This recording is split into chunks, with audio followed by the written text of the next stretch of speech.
Indian కాన్స్టిట్యూషన్లోని third part అనేటువంటిది, మూడవ భాగం అనేటువంటిది ఫండమెంటల్ రైట్స్ గురించి చెప్తుంది. ఫండమెంటల్ రైట్స్ గురించి ఇండియన్ కాన్స్టిట్యూషన్లోని థర్డ్ పార్ట్ అనేటువంటిది 12 నుంచి 35, 12 నుంచి 35 వరకు ఉండేటువంటి ఆర్టికల్స్, 12 నుంచి 35 వరకు ఉండేటువంటి ఆర్టికల్స్ ఫండమెంటల్ రైట్స్ గురించి చెప్తున్నాయి. ప్రాథమిక హక్కులు అనేటువంటి కాన్సెప్ట్ గురించి చెప్తున్నాయి. ఏంటి అంటే థర్డ్ పార్ట్ 12 నుంచి 35 వరకు ఉండేటువంటి ఆర్టికల్స్. ఫండమెంటల్ రైట్స్ అనేటువంటివి ఎవరిస్తున్నారు అంటే, ఫండమెంటల్ రైట్స్ అనేటువంటివి ఎవరిస్తున్నారు అంటే రాజ్యము అనేటువంటిది ఇస్తుంది, రాజ్యాంగము అనేటువంటిది ఇస్తుంది. ఈ రాజ్యము అనేటువంటిది ఎవరికి ఇస్తుంది అంటే ప్రజలకు ఇవ్వడం జరుగుతుంది, వ్యక్తులకు ఇవ్వడం జరుగుతుంది, ఇండివిడ్యువల్స్కి ఇవ్వడం జరుగుతుంది. చిన్న లాజిక్ని ఇక్కడ మనం అబ్జర్వ్ చేయాలి.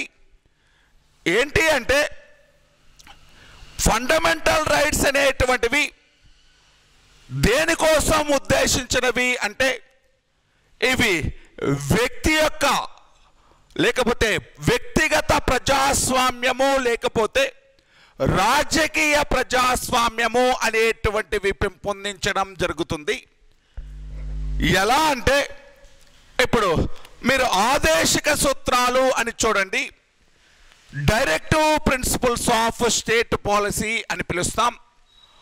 ఆదేశిక సూత్రాలు అనేటువంటివి ఎవరిని ఉద్దేశించినవి అంటే అవి ప్రజలను ఉద్దేశించి చెప్పినవి కాదు, అవి రాజ్యాన్ని ఉద్దేశించి చెప్పినటువంటివి. మళ్ళీ చూడండి, ఆదేశిక సూత్రాలు ఎవరిని ఆదేశిస్తున్నాయి? రాజ్యాన్ని ఆదేశిస్తున్నాయి. రాజ్యాన్ని ఎలా ఆదేశిస్తున్నాయి అంటే, రాజ్యము అనేటువంటిది ప్రజలకి అంటే వాళ్ళ యొక్క ఉపాధిని కల్పించాలి, లేకపోతే వాళ్ళకి ఎంప్లాయ్మెంట్తో పాటు పరిశ్రమలు స్థాపించుకునేటువంటి కెపాసిటీ ఇవ్వాలి, లేకపోతే పరిశ్రమల్లో కార్మికులకు భాగస్వామ్యం కల్పించాలి, పరిశ్రమల దగ్గర మంచి సౌకర్యాలు అనేటువంటివి కల్పించాలి, గోవధ లాంటివి చేయకూడదు, గోవధ అనేటువంటి దాన్ని నిషేధించాలి, లేకపోతే ఆర్థికంగా వెనుకబడినటువంటి వర్గాల వారికి ప్రత్యేకమైనటువంటి రక్షణలు కల్పించాలి, చారిత్రక కట్టడాలను పరిరక్షించుకోవాలి, వన్యప్రాణి సంరక్షణ అనేటువంటిది చేసుకోవాలి, పశు సంపద అనేటువంటి దాన్ని కాపాడుకోవాలి, మత్తు పదార్థాలు మద్యపానం లాంటి వాటిని నిషేధించుకోవాలి. ఇవన్నీ కూడా ఎవరు చేయాలి? రాజ్యం చేయాలి. రాజ్యం చేయాలి అని ఎవరు ఆదేశిస్తున్నారు? ఆదేశిక సూత్రాలు ఆదేశిస్తున్నాయి. పేరులోనే ఉంది చూడండి, డైరెక్టివ్ ప్రిన్సిపల్స్, డైరెక్షన్స్ ఇస్తున్నాయి.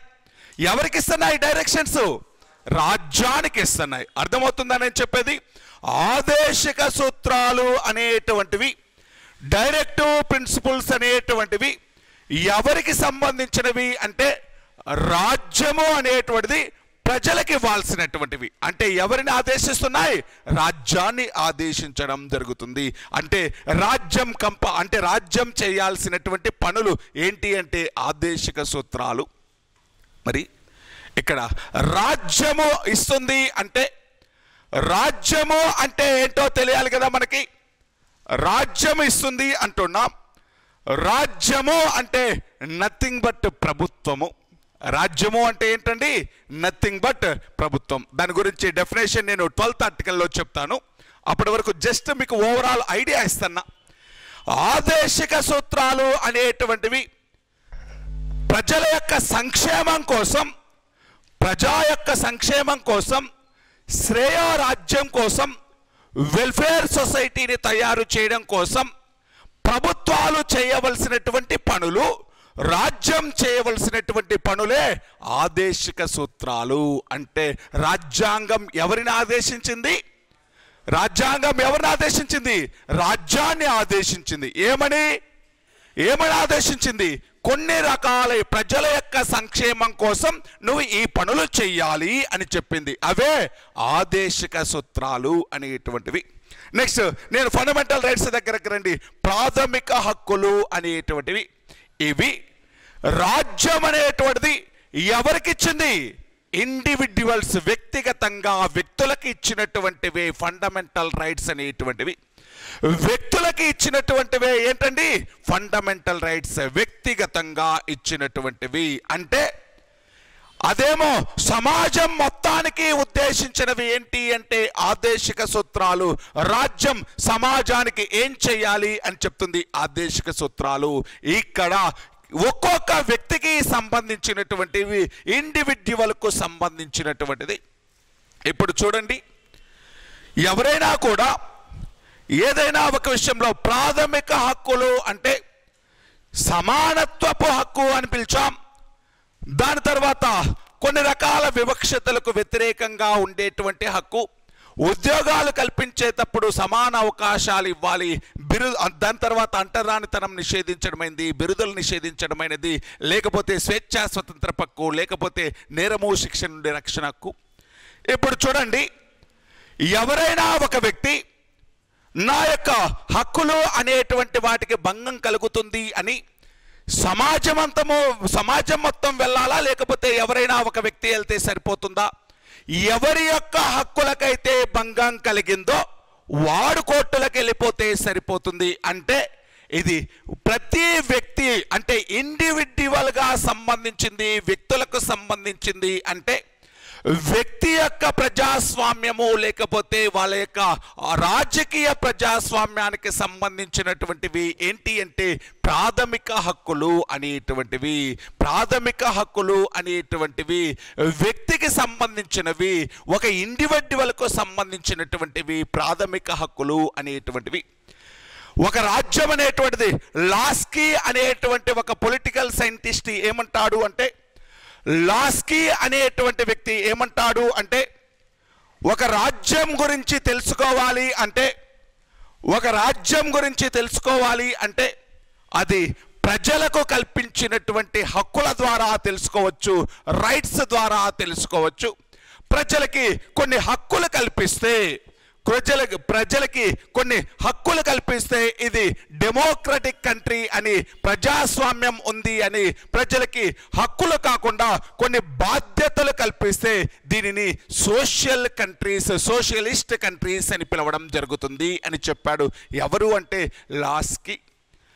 లాస్కీ అనేటువంటి వ్యక్తి ఏమన్నాడు అంటే, ఒక రాజ్యము లేకపోతే ఒక దేశము ఎటువంటిది అని ఎలా తెలుసుకోవచ్చు అంటే అది ప్రజలకు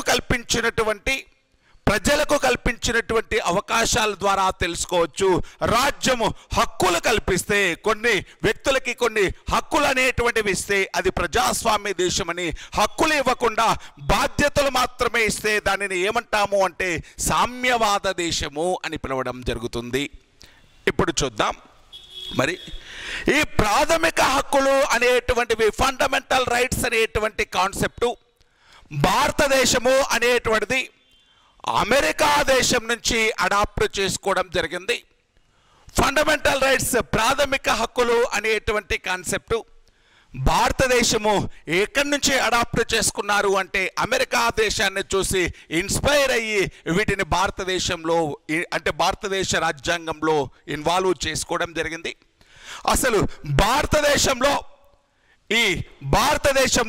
ప్రాథమిక హక్కులు అనేటువంటి వాటిని, భారత రాజ్యాంగంలో ప్రాథమిక హక్కులు అనేటువంటి వాటిని చేర్చుకోవడానికి మోటివేట్ చేసిన, ఇన్స్పైర్ చేసిన ప్రపంచంలో జరిగినటువంటి కొన్ని సంఘటనలు ఏంటి అంటే, ఆ సంఘటనలు 1776వ సంవత్సరంలో వచ్చినటువంటి అమెరికా స్వతంత్రం అనేటువంటిది.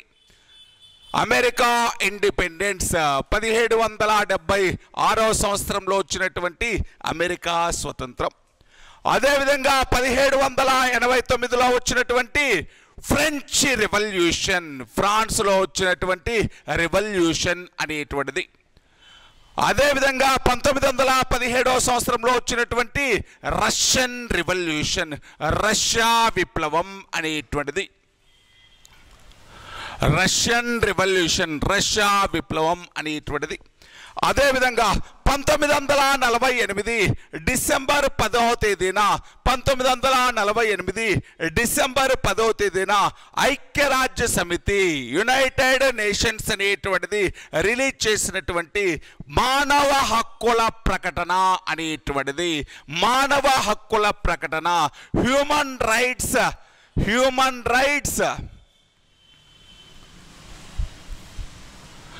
రైట్స్కి సంబంధించినటువంటి మానవ హక్కుల ప్రకటన, హ్యూమన్ రైట్స్ స్టేట్మెంట్ అనేటువంటిది 1948 డిసెంబర్ 10. మానవ హక్కుల దినోత్సవం, హ్యూమన్ రైట్స్ డేగా ఏ రోజు సెలబ్రేట్ చేసుకుంటాం? డిసెంబర్ 10. ఎందుకని ఆ రోజున ఐక్యరాజ్య సమితి కొన్ని రకాలైనటువంటి హక్కులని ప్రపోజ్ చేసింది, కొన్ని రకాలైనటువంటి హక్కులను ప్రతిపాదించింది. ప్రతి వ్యక్తికి ఎటువంటి హక్కులు ఉండాలి, మినిమం ఉండవలసినటువంటి హక్కుల గురించి ఒక ప్రకటన జారీ చేసింది. ఆ ప్రకటననే 1948 డిసెంబర్ 10వ తేదీన ఐక్యరాజ్య సమితి ఇష్యూ చేసినటువంటి హ్యూమన్ రైట్స్ స్టేట్మెంట్ అనేటువంటిది, మానవ హక్కుల ప్రకటన అనేటువంటిది. ఇలా ఈ 4 ఇన్సిడెంట్స్, ప్రపంచంలో జరిగినటువంటి అమెరికా స్వతంత్ర ప్రకటన అనేటువంటిది, ఫ్రెంచ్ రెవల్యూషన్ అనేటువంటిది, రష్యన్ రెవల్యూషన్ అనేటువంటిది 1948 డిసెంబర్ 10వ తేదీన ఈ ఐక్యరాజ్య సమితి జారీ చేసినటువంటి హ్యూమన్ రైట్స్ స్టేట్మెంట్ అనేటువంటిది, వీటన్నిటి నుంచి ఇన్స్పైర్ అయినటువంటి భారతదేశానికి సంబంధించినటువంటి నాయకులు భారతదేశ పౌరులకి కొన్ని ప్రాథమిక హక్కులు ఉండాలి, కొన్ని ఫండమెంటల్ రైట్స్ అనేటువంటివి ఉండాలి అని డిసైడ్ అయ్యి భారత రాజ్యాంగంలో ప్రాథమిక హక్కులు అనేటువంటి భావాన్ని తీసుకురావడం జరిగింది. అమెరికా స్వతంత్ర ప్రకటన మీకు ఇంతకుముందు చెప్పింటాను. అమెరికాస్ ఇండిపెండెన్స్ స్టేట్మెంట్ ఏమని చెప్తుంది అంటే, పుట్టినటువంటి ప్రతి వ్యక్తికి కూడా కొన్ని సహజ హక్కులు ఉంటాయి, పుట్టినటువంటి ప్రతి వ్యక్తికి కూడా కొన్ని న్యాచురల్ రైట్స్ ఉంటాయి, సహజమైనటువంటి హక్కులు ఉంటాయి. వాడు స్వేచ్ఛగా నివసించేటువంటి హక్కు, మంచి గాలి పీల్చుకునేటువంటి హక్కు, అదేవిధంగా అంటే గౌరవప్రదంగా సమాజంలో జీవించేటువంటి హక్కు, దానితో పాటు మంచి నీటిని పొందేటువంటి హక్కు, ఈ నచ్చినటువంటి పనిని చేసుకునేటువంటి హక్కు, నచ్చినటువంటి ఉద్యోగం చేసుకునేటువంటి హక్కు, కొంత డబ్బును సంపాదించుకునేటువంటి హక్కు, ఇటువంటివి కొన్ని న్యాచురల్ రైట్స్. ఇవేమీ సపరేట్ కాదు. వాడు పుట్టాడు అంటే వాడికి కొన్ని న్యాచురల్గా, సహజంగా కొన్ని హక్కులు ఉంటాయి. అంటే గౌరవప్రదంగా పుట్టడంతో పాటు గౌరవప్రదంగా చనిపోయేటువంటి హక్కు, ఇటువంటివన్నీ కూడా సహజమైనటువంటి హక్కులు ఉంటాయి. కొన్ని సహజమైనటువంటి హక్కులు ఉంటాయి అని ఎవరు చెప్తున్నారు? అమెరికా స్వతంత్ర ప్రకటన. అంటే ఈ భూమిపైన పుట్టినటువంటి ప్రతి వ్యక్తికి అతని పుట్టుకతోటే కొన్ని సహజమైనటువంటి హక్కులు ఉంటాయి, న్యాచురల్గా కొన్ని రైట్స్ ఉంటాయి అని చెప్పింది ఎవరు అంటే అమెరికన్ ఇండిపెండెన్స్ అనౌన్స్మెంట్ అనేటువంటిది 1776వ సంవత్సరంలో.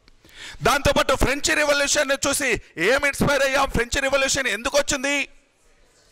స్వేచ్ఛ, సమానత్వం, సౌభ్రాతృత్వం అనేటువంటి దానికి సంబంధించింది ఫ్రెంచ్ రెవల్యూషన్. రష్యన్ రెవల్యూషన్ దేనికి సంబంధించింది? సామాజిక, ఆర్థిక, రాజకీయ న్యాయానికి సంబంధించింది రష్యన్ రెవల్యూషన్. అదేవిధంగా ఐక్యరాజ్య సమితి మానవ హక్కుల ప్రకటన ఏం చెప్తుంది? ప్రతి వ్యక్తికి కూడా కొన్ని హక్కులు ఉంటాయి అని చెప్పింది. ఆ హక్కులకు సంబంధించినటువంటి స్టేట్మెంట్ ఇచ్చింది. ఏ హక్కులు ఉంటాయి అనేటువంటి దాని గురించి ఒక ప్రకటన జారీ చేసింది. ఏ రోజున ఇష్యూ చేసింది అంటే డిసెంబర్ 10న 1948. అందుకే ప్రతి సంవత్సరం కొన్ని మానవ హక్కులకు సంబంధించినటువంటి డే లాగా, హ్యూమన్ రైట్స్ డే లాగా డిసెంబర్ 10ని సెలబ్రేట్ చేసుకోవడం జరుగుతుంది. అలా భారతదేశంలో ఫండమెంటల్ రైట్స్ అనేటువంటి వాటిని ఇన్కార్పొరేట్ చేసుకోవడం కోసం ఇన్స్పిరేషన్గా నిలిచినటువంటి సిచ్యుయేషన్స్ ఏంటి, సంఘటనలు ఏంటి అంటే ఇవ్వండి. భారతదేశంలో ప్రాథమిక హక్కులు అనేటువంటి కాన్సెప్ట్ని చేర్చుకోవడానికి ఈ 4 ఇన్సిడెంట్స్ అనేటువంటివి ప్రధాన కారణం. దానితో పాటు ఏ దేశ రాజ్యాంగంలో ఉండేటువంటి ప్రాథమిక హక్కులను చూసి మన దేశ రాజ్యాంగంలో కూడా చేర్చుకున్నాం? అమెరికా రాజ్యాంగంలో ఈ ప్రాథమిక హక్కులు అనేటువంటి చాప్టర్ని ఎలా పిలిచారు అంటే బిల్ ఆఫ్ రైట్స్ అని పిలవడం జరిగింది. అమెరికా రాజ్యాంగంలో ఈ ఫండమెంటల్ రైట్స్ అనేటువంటి చాప్టర్ని ఏమని పిలిచారు? బిల్ ఆఫ్ రైట్స్ అని పిలవడం జరిగింది. అమెరికన్ కాన్స్టిట్యూషన్లో ఉండేటువంటి బిల్ ఆఫ్ రైట్స్ అనేటువంటి చాప్టర్ను చూసి ఇన్స్పైర్ అయ్యి భారతదేశ రాజ్యాంగంలో ప్రాథమిక హక్కులు కూడా ఉండాలి అని ప్రాథమిక హక్కులు అనేటువంటి ఈ పార్ట్ని ఇన్కార్పొరేట్ చేసుకోవడం జరిగింది. మరి ఈ ఫండమెంటల్ రైట్స్ అనేటువంటి చాప్టర్ని అమెరికా నుంచి అడాప్ట్ చేసుకున్నాం అని చెప్పాం. ఈ అమెరికా నుంచి అడాప్ట్ చేసుకుని భారతదేశ రాజ్యాంగంలో చేర్చుకున్నాం అని చెప్పాం. దీనికి 4 సంఘటనలు అనేటువంటివి ఇన్స్పిరేషన్గా నిలిచాయి అని చెప్పుకున్నాం. మరి భారతదేశంలో ప్రాథమిక హక్కులు అనేటువంటి కాన్సెప్ట్ ఎప్పటి నుంచి వచ్చింది? ప్రతి వ్యక్తికి కూడా కొన్ని రైట్స్ ఉండాలి అనేటువంటి కాన్సెప్ట్ ఎప్పటి నుంచి వచ్చింది అంటే బ్రిటిషర్స్ అనేటువంటి వాళ్ళు భారతదేశాన్ని పరిపాలించేటప్పుడు ప్రజలకి మినిమం రైట్స్ కూడా ఉండేటువంటివి కాదు. వాళ్ళ యొక్క భూమి వాళ్ళది కాకుండా ఎప్పుడు అంటే వాళ్ళ యొక్క భూమిని ఎప్పుడైనా కూడా బ్రిటిషర్లు తీసుకునేటువంటి వాళ్ళు, వాళ్ళ యొక్క ఆస్తిని ఎప్పుడైనా బ్రిటిషర్లు తీసుకునేటువంటి వాళ్ళు. నచ్చిన పని చేసేటువంటి హక్కు లేదు, నచ్చిన ఉద్యోగం చేసేటువంటి హక్కు లేదు, నచ్చినంత డబ్బు సంపాదించుకునేటువంటి హక్కు లేదు, నచ్చిన చదువు చదవడానికి అవకాశం లేదు, స్వేచ్ఛగా చనిపోయేటువంటి రైట్ కూడా ఉండేటువంటిది కాదు. ఆ రోజుల్లో ప్రజలకి బ్రిటిష్ వాళ్ళు రూల్ చేసేటప్పుడు ఈ కాన్సెప్ట్ మారాలి. ప్రజలకి కొన్ని ప్రాథమిక హక్కులు ఉండాలి, ఫండమెంటల్ రైట్స్ అనేటువంటివి ఉండాలి అని మొట్టమొదటిసారిగా బ్రిటిషర్స్ని డిమాండ్ చేసినటువంటి ఫ్రీడమ్ ఫైటర్ ఎవరు అంటే బాలగంగాధర తిలక్ అనేటువంటి వ్యక్తి 1895 సంవత్సరంలో స్వరాజ్ అనేటువంటి ఒక బిల్లును ఇంట్రడ్యూస్ చేసి, స్వరాజ్ అనేటువంటి బిల్లును ఒకదాన్ని ప్రపోజ్ చేసి, ఈ స్వరాజ్ అనేటువంటి ఒక బిల్లును ప్రపోజ్ చేసి దీనిలో అంటే 1895 సంవత్సరంలో ఆయన స్వరాజ్ అనేటువంటి ఒక బిల్లును తయారు చేసి దీనిలో ప్రజలకు కొన్ని హక్కులు ఉండాలి, ఎటువంటి హక్కులు ఉండాలి అనేటువంటి దాని గురించి రాయడం జరిగింది. ఎవరు అంటే బాలగంగాధర తిలక్. ఇలా ఫండమెంటల్ రైట్స్ గురించి ఫస్ట్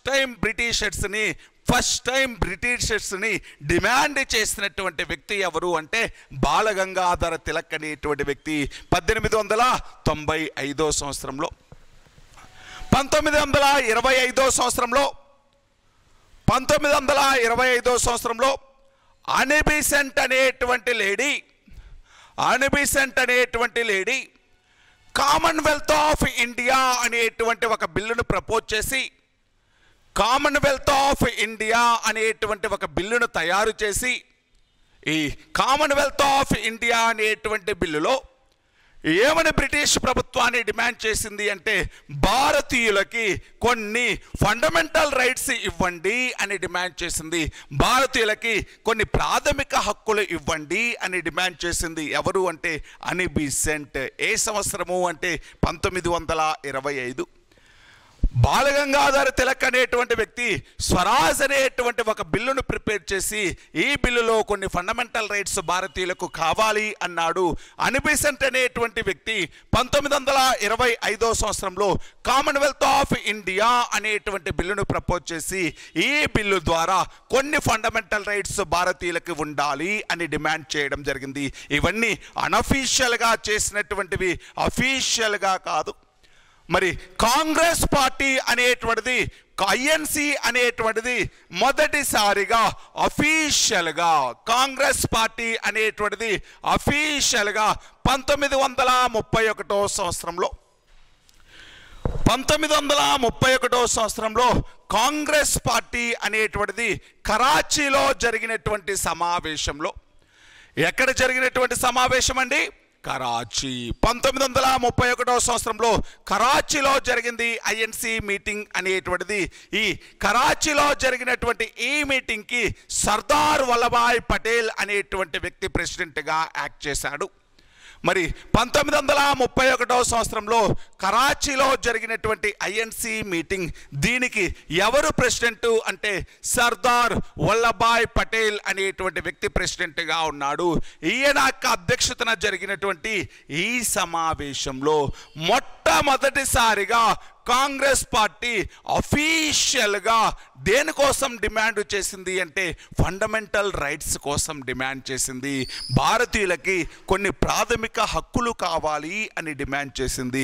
చాలా చాలా ఇంపార్టెంట్ అండి ఈ సమావేశం.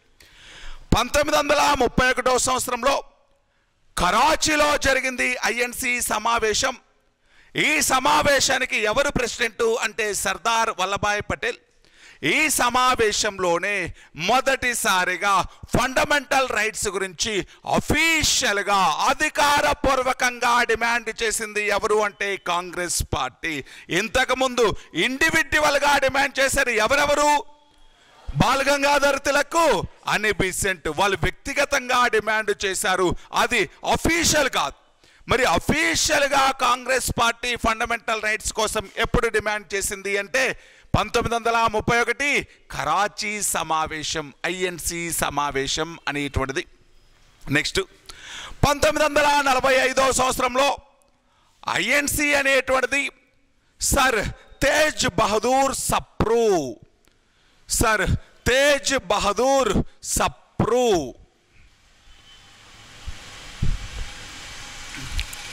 సర్ తేజ్ బహదూర్ సప్రూ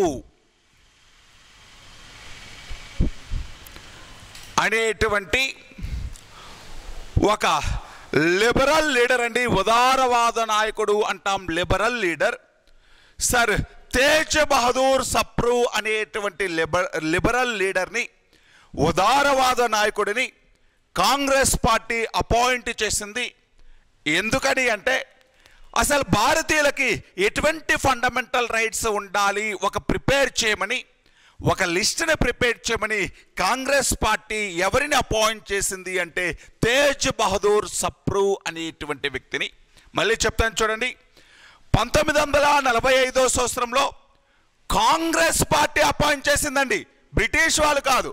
కాంగ్రెస్ పార్టీ ఎవరిని అపాయింట్ చేసింది? తేజ్ బహదూర్ సప్రూను అపాయింట్ చేసింది. ఎందుకని? To prepare A list of fundamental rights, అంటే భారతీయులకు ఎటువంటి ప్రాథమిక హక్కులు కావాలి ప్రిపేర్ చేయండి అని తేజ్ బహదూర్ సప్రూ కమిటీని ఏర్పాటు చేస్తే ఈ తేజ్ బహదూర్